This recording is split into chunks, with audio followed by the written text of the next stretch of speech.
Hi guys, I hope you fine and doing well. आज हम accountancy में देखेंगे कुछ स्पेसिफिक जर्नल एंट्री। अब वो क्या हो सकता है? एक हमारा ट्रेड डिस्काउंट से रिलेटेड होता है, कैश डिस्काउंट,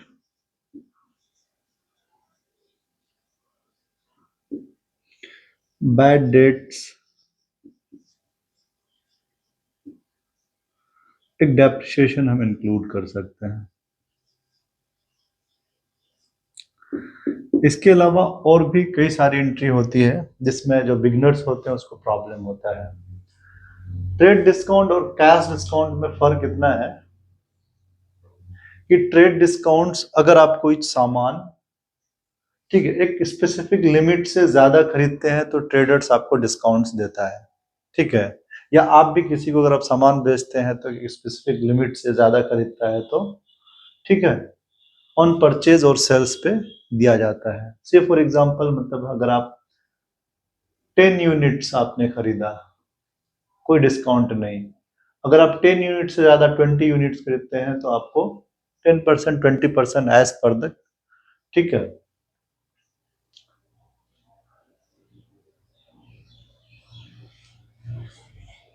10% या 20% एज पर द डिसीजंस आपको डिस्काउंट दिया जाता है। ओके, तो ट्रेड डिस्काउंट्स की हम कोई एंट्री नहीं करते हैं। से फॉर एग्जांपल, आपको बताया गया कि आपने अगर 10,000 का कोई सामान खरीदा, उस पे आपका ट्रेड डिस्काउंट 10% है, ठीक है। ये तो एमआरपी हो गया, जो आपका मैक्सिमम रिटेल प्राइस या होलसेल प्राइस जो भी होगा, ठीक है। प्राइस आपका 10,000 है, 10% अगर डिस्काउंट देता है तो आपका 9,000 में हो जाता है। इसका मतलब जो डिस्काउंट हुआ वो 1,000 हुआ, दैट इज ट्रेड डिस्काउंट्स, क्योंकि परचेज और सेल्स पे दिया जा रहा है, ठीक है। तो आपकी जो प्राइस हुई बेसिकली 9,000 हुआ। 1,000 जो डिस्काउंट दिया या लिया, इसकी एंट्री हम नहीं करते हैं। ओके, अब फॉर सेलर, सेलर भी 9,000 एंट्री करेगा और परचेजर भी 9,000 एंट्री करेगा। से अगर परचेजर, हमने परचेज गुड्स को खरीदा ऑन डिस्काउंट, तो परचेज अकाउंट डेबिट, ठीक है। अगर कैश पे किया तो कैश अकाउंट, ठीक है। 9,000 की एंट्री परचेजर के बुक में हो जाएगी। सेम अगर सेलर की बात करें, सेलर के बुक में उसने कैश रिसीव किया होगा, cash account debit to sales account, that is 9,000, ठीक है। तो ट्रेड डिस्काउंट्स की कोई हम एंट्री नहीं करते हैं, बट कैश डिस्काउंट की हम एंट्री करते हैं। कैश डिस्काउंट का मतलब ये होता है कि अगर आपने नगद खरीदा, नगद खरीदने पे आपको कभी कभी ट्रेडर्स डिस्काउंट देता है। अगर आप खुद बेचते हैं तो आप डिस्काउंट देते हैं, ठीक है। वो है कि कैश डिस्काउंट का मतलब है प्राइस तो सेम है 9,000 या 10,000, अगर आप कैश खरीद रहे हैं तो आपको हम 10% डिस्काउंट देंगे, cash discount on payment. Price उतना ही होगा, लेकिन आप जब payment at the time of payment, ठीक है। या कभी कभी कहता है कि आप अगर इसे उधार लेते हैं 10,000, नो डिस्काउंट, ठीक है, on credit, on credit no discount, ठीक है। But on cash payment 10% discount, ठीक है। इन दैट केस, तो अगर आपको डिस्काउंट मिलता है, ठीक है, in that case cash discount आपको मिलता है या आप देते हैं, आपके लिए या तो प्रॉफिट होगा या लॉस होगा। एक हिसाब से गेन होगा या लॉस होगा। अगर आप देते हैं तो आपके लिए लॉस होगा, अगर आप पाते हैं तो आपके लिए एक हिसाब से इनकम होगा। मान के चलो आप परचेजर हैं, तो हमने परचेज अकाउंट, ठीक है,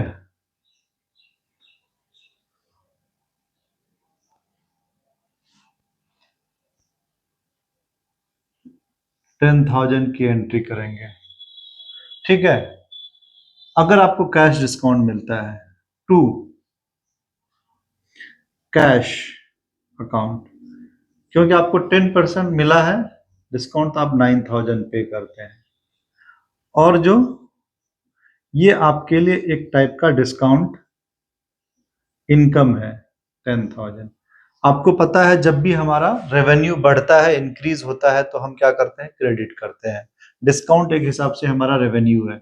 हमने मॉडर्न मेथड में जो क्लासिफिकेशन किया था 5 कैटेगरीज में बिजनेस ट्रांजेक्शन्स को, assets, liabilities,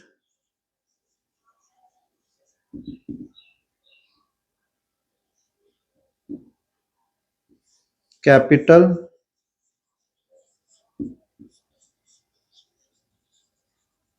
revenue and expenses. ये 5 कैटेगरीज के लिए हमने आपको अलग अलग रूल बताया था, अगर आप मुझे फॉलो करते हैं तो, ठीक है।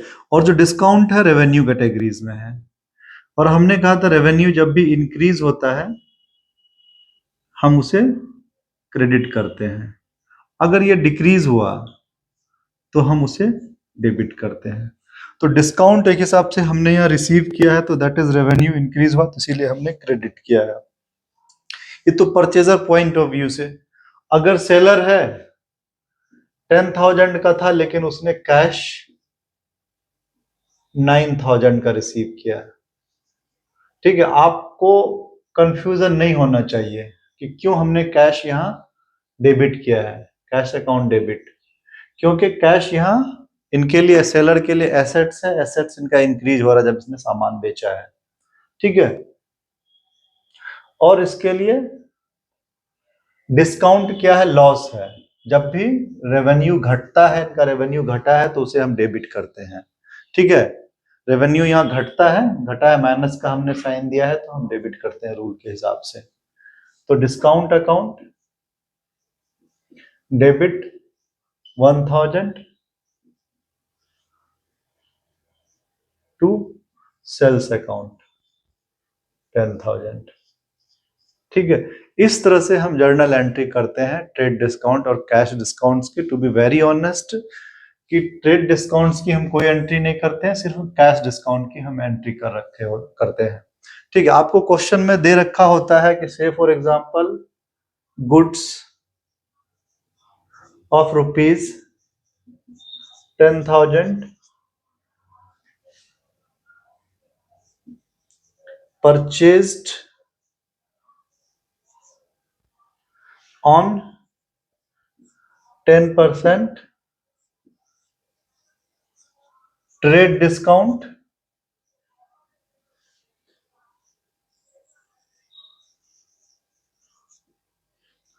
and 10% cash discount, okay. आपने खरीदा है 10% कैश डिस्काउंट और 10% ट्रेड डिस्काउंट, तो आपको पता है कि जब ट्रेड डिस्काउंट की बात आए तो इसकी हम कोई एंट्री नहीं करते हैं, ठीक है। आपको 10% ट्रेड डिस्काउंट्स मिलता है। अब यही ऑन प्राइस पे है, 10,000 का सामान है, 10,000 का सामान है, तो आपको मिला है 1,000 ट्रेड डिस्काउंट हो गया, ठीक है। ट्रेड डिस्काउंट के बाद हो जाता है 9,000, ये हम पे करते हैं, तो उस पे भी आपको मिल जाता है 10% ट्रेड डिस्काउंट, दैट इज 900, ठीक है। तो कैश डिस्काउंट हमारा हो गया 900, ठीक है। आप परचेजर है, आपने सामान खरीदा है, तो आप जो जर्नल एंट्री करेंगे purchase account,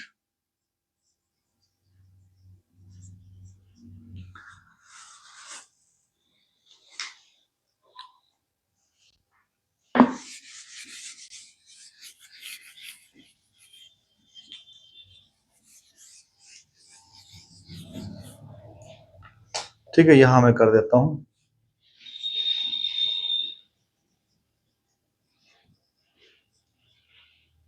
purchase account debit that will be 9,000, ठीक है,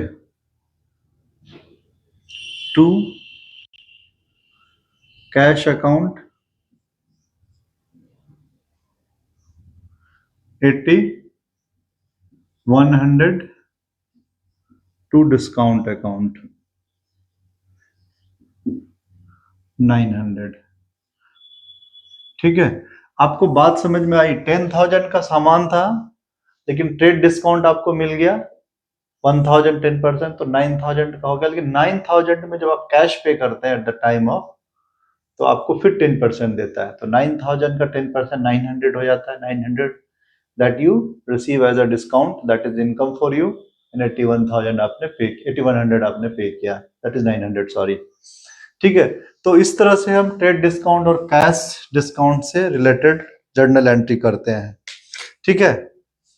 अब उसके बाद आप देख लो,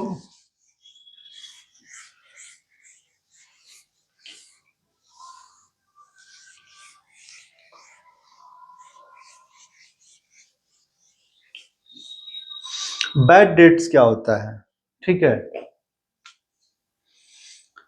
हमने इससे पहले बताया था, जब भी आप सामान उधार बेचते हैं, जिसके पास उधार बेचते हैं तो वो आपका डेटर होता है, या जिससे आप उधार लेते हैं वो आपका क्रेडिटर हो जाता है, ठीक है।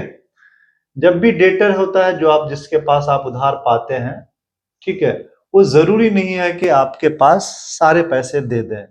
ये फ्यूचर में चांसेस होता है कि आपका पैसा वापस ना आए। बहुत सारे जो डेटर हैं वो डिफॉल्ट भी कर जाता है। से फॉर एग्जांपल, किसी के पास आप 10,000 पाते हैं, किसी के पास 20,000 होगा, किसी के पास 30,000 होगा, किसी के पास 40,000 होगा, ठीक है।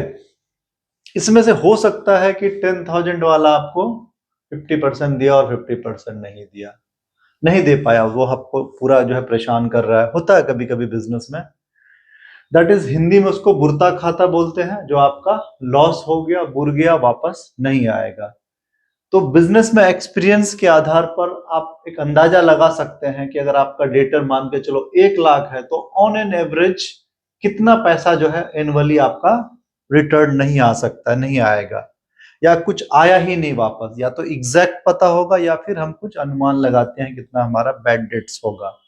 जो पैसा वापस नहीं आया डेटर से, उसको हम बैड डेट्स कहते हैं, ठीक है। अब देखो, हमारे पास से फॉर एग्जांपल डेटर 1 लाख का था और बैड डेट्स हो गया, मतलब उसमें से 1 लाख में से 90,000 ही हमारे पास मिला, और बैड डेट्स हो गया आपका 10,000। तो 10,000 आपके लिए लॉस हुआ, बैड डेट्स, ठीक है। तो इस बैड डेट्स की हम एंट्री करते हैं, क्योंकि अकाउंटिंग में क्या होता है, प्रॉफिट एंड लॉस निकालते समय बैड डेट्स को एज एन एक्सपेंसेस हम दिखाते हैं, ठीक है। तो बेसिकली आपका डेटर घटा इसमें जब भी बैड डेट्स होता है, ठीक है। बैड डेट्स हुआ, आपका डेटर्स डिक्रीज हुआ। डेटर आपका एसेट्स है, एसेट से जब भी आपका डिक्रीज होता है तो हम क्या करते हैं, क्रेडिट करते हैं। और बैड डेट्स आपका एक हिसाब से लॉस है। लॉस बोले तो इस टाइप का एक्सपेंसेस हम ट्रीट करते हैं, ठीक है। जब एक्सपेंसेस आपका इंक्रीज हुआ तो हम क्या करते हैं, जब आपका एक्सपेंसेस इंक्रीज हुआ तो हम क्या करते हैं, डेबिट करते हैं। आपने देखा होगा रूल के हिसाब से यहां कि एक्सपेंसेस जब भी इंक्रीज होता है हम डेबिट करते हैं, अगर ये डिक्रीज होगा हम क्रेडिट करेंगे। तो बैड डेट्स हमारा क्या क्या एक्सपेंसेस इंक्रीज कराया एक हिसाब से, ठीक है। उसी तरह से डेटर हमारा क्या क्या एसेट्स डिक्रीज कराया। तो इसकी जो जर्नल एंट्री होगी, सबसे पहले हम डेबिट करते हैं बैड डेट्स अकाउंट,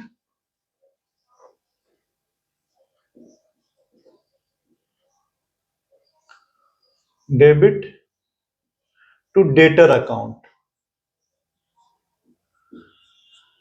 ठीक है। 10,000 का हमारा बैड डेट्स हुआ है। अब यहाँ एक चीज की, डेटर डेटर तो पर्टिकुलर हमारा डेटर होगा, से फॉर एग्जांपल एबीसी लिमिटेड ने, क्योंकि हम जब ट्रांजैक्शन रिकॉर्ड करते हैं तो वापस हमें किस डेटर ने नहीं दिया, मान के चलो ये ए है 10,000 वाला, ये बी है, ये सी है, 40,000 वाला डी है, बट ए ने 10,000 वापस नहीं किया, तो हम यहाँ ए का नाम लिख देते हैं, ए account, that is the debtor. ठीक है, तो इस तरह से हम बैड डेट्स की एंट्री करते हैं। लेजर तो सबका बनता है। In the same way depreciation एक नया चीज है। धीरे धीरे अकाउंटिंग में हम बहुत सारे कॉन्सेप्ट डेवलप करेंगे। डेप्रिसिएशन, डेप्रिसिएशन क्या होता है? Decrease in the value of fixed assets due to wear and tear due to use. ठीक है, यूज के आधार पर हम क्या करते हैं, कभी कभी क्या हमेशा हमारा जो फिक्स्ड एसेट्स होता है, प्लांट एंड मशीनरी, बिल्डिंग्स, ये सारा इसके वैल्यू जो है ना डिक्रीज होते हैं। तो बिजनेस में क्या होता है, ठीक से प्रॉफिट एंड लॉस निकालने के लिए इनको भी हम कैलकुलेट करते हैं, कंसीडर करते हैं। ठीक है, एज एन एक्सपेंसेस। अगर आप कैलकुलेट नहीं करोगे, पता चला आपने प्लांट एंड मशीनरी बहुत सारा यूज कर लिया और आपको प्रॉफिट एग्जैक्ट नहीं आएगा। इसका फायदा यह है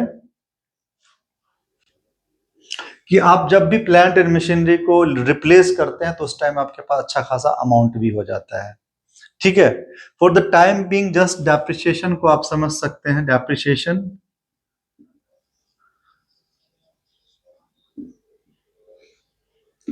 सन is the decrease in the value of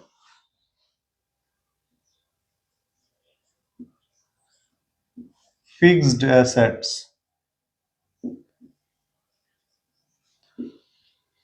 due to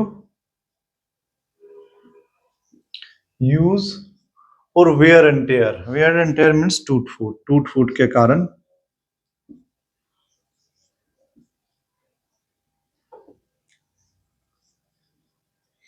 अब wear and tear क्या है? से फॉर एग्जांपल के या यूज है, हमने 1 लाख का प्लांट एंड मशीनरी खरीदा। ठीक है, अब प्लांट एंड मशीनरी मतलब है कि इसकी जो इकोनॉमिक लाइफ हो सकता है कि 10 साल, हम मान के चलते हैं 10 साल चलेगा। ठीक है,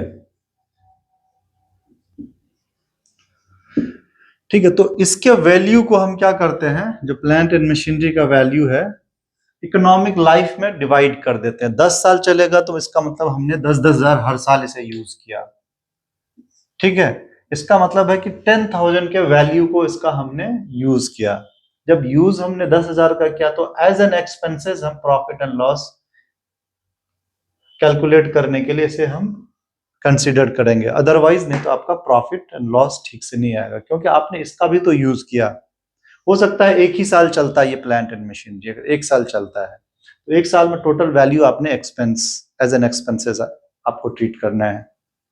ठीक है, तो अब ये जो डेप्रिसिएशन है, डेप्रिसिएशन ट्रीट करने के कई मेथड्स हैं। बेसिकली बहुत जो पॉपुलर मेथड्स है, रिटन डाउन वैल्यू मेथड, ठीक है, परसेंटेज मेथड भी होता है, स्ट्रेट लाइन मेथड होता है। स्ट्रेट लाइन मेथड में हम क्या करते हैं, हर साल सिमिलर हम चार्ज करते हैं 10,000। रिटर्न डाउन वैल्यू में मान के चलो फर्स्ट ईयर अगर 10% करते हैं, फर्स्ट ईयर 10,000 हो गया, सेकेंड ईयर फिर 90,000 बचा हमारे पास, 90,000 का 10%, ठीक है,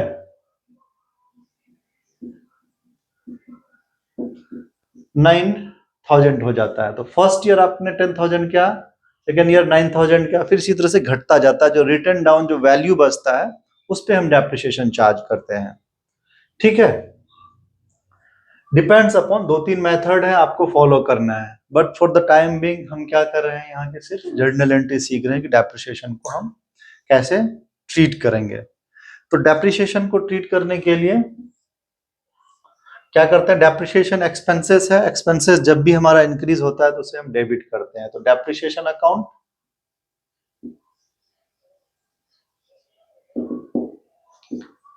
debit to plant and machinery account.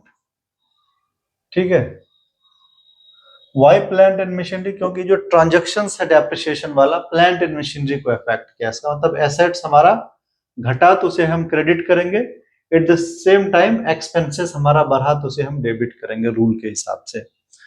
ठीक है, आपको हमने बताया था कि जो मॉडर्न मेथड्स में बिजनेस ट्रांजैक्शंस को 5 कैटेगरीज में डिवाइड करते हैं। ठीक है, assets, liabilities, revenue, expenses and capital. ये इंक्रीज और डिक्रीज के आधार पर हम डेबिट एंड क्रेडिट करते हैं, ये आपको हमेशा याद रखना है। ठीक है, तो depreciation as an expenses when it increases है, we do the debits, and plant and machinery is assets, when it decreases we do the credits. ठीक है, कितना 10,000 से फॉर एग्जांपल हमने सी मेथड से किया, स्ट्रेट लाइन मेथड से, तो ये इसकी एंट्री होती है। इस तरह से और भी कई सारे एंट्री होते हैं, जैसे रिजर्व एंड प्रोविजंस। ठीक है, प्रोविजन आपको सीखना है। रिजर्व होता है, क्या होता है, साल के अंत में हम जब प्रॉफिट निकालते हैं तो a part of profit that is kept as a reserve for the business organisation, that is appropriation of profit.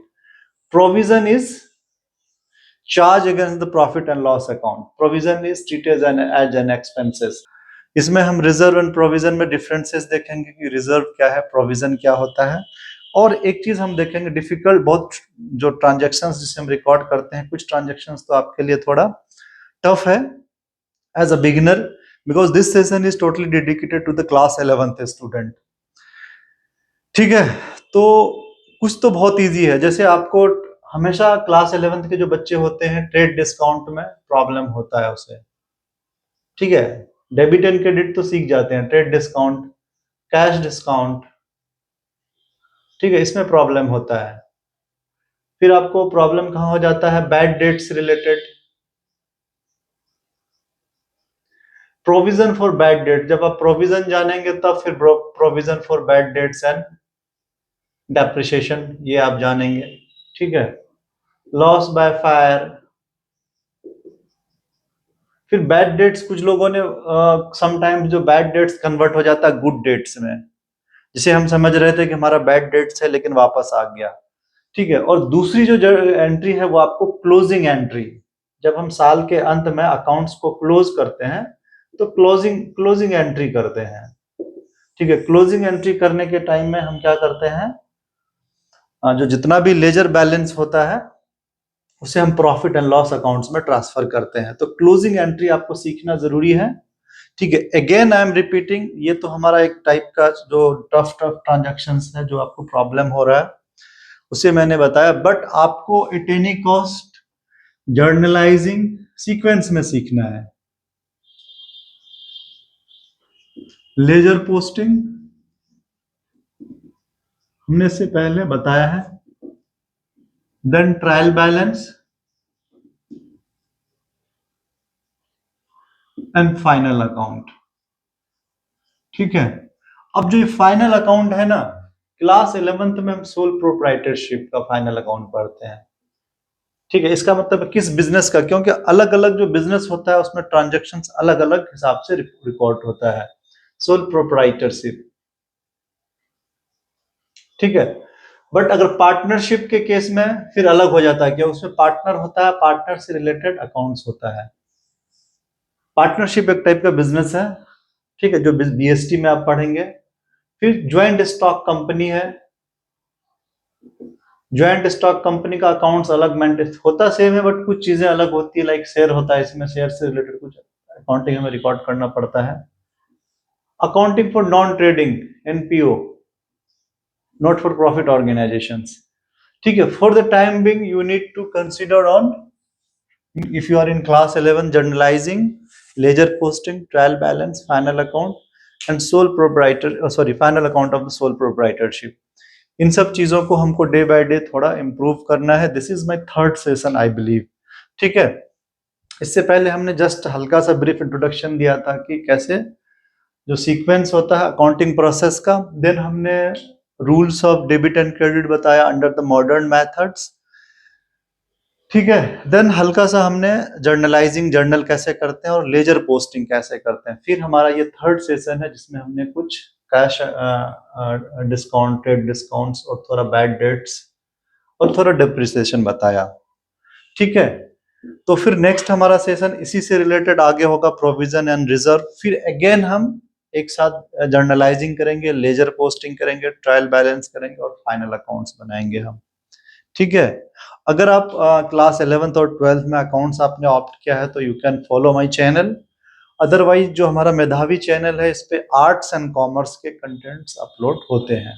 Basically इससे पहले सारा आर्ट्स का कंटेंट है, लेकिन now onwards will upload the contents related to the commerce. For the time भी, thank you so much.